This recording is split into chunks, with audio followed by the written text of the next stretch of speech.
ready? Good morning. My name is Donna Nowak, and I'm lighting our chalice this morning to affirm our connectivity.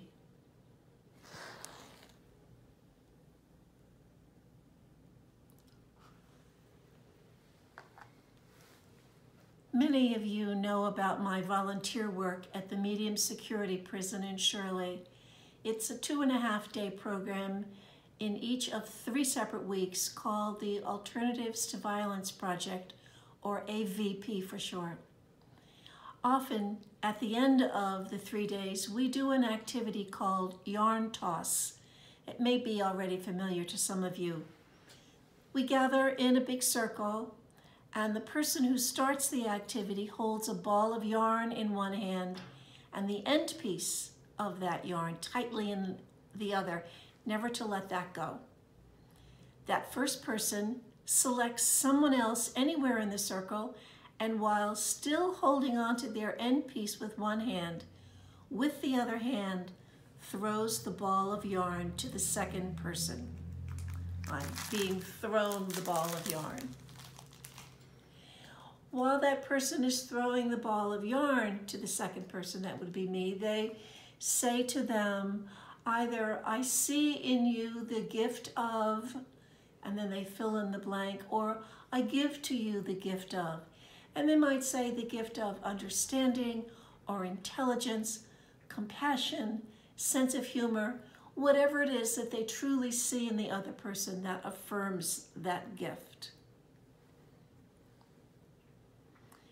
This goes on until each person in the circle has had the yarn thrown to them, as I am now taking my end, holding on to my end, and I'm throwing it to the second person.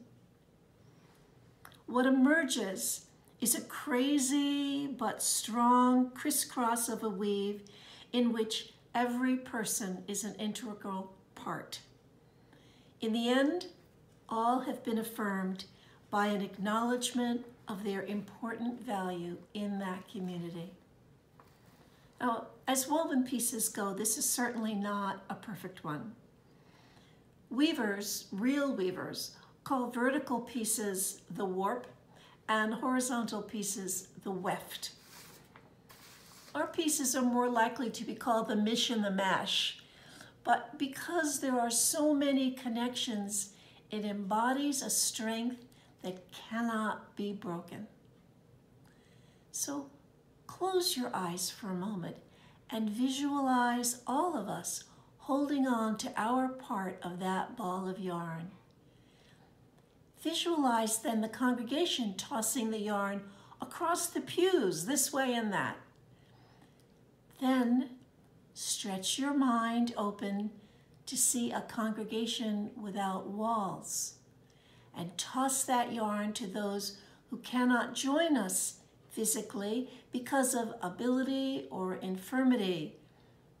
Then toss it to New Mexico, to Florida, Minnesota, and Vermont, to British Columbia in Canada, New York, North Carolina, Georgia, and all the places that our congregation members live today. Toss it to our immigrant friends at the International Institute of New England, to the clients at Loaves and Fishes Food Pantry, to City Reach, North Central Math's Faith-Based Community Coalition. And toss it, please, to the incarcerated people participating in the Alternatives to Violence Project across the United States, who are committed against all odds to change their lives for the better.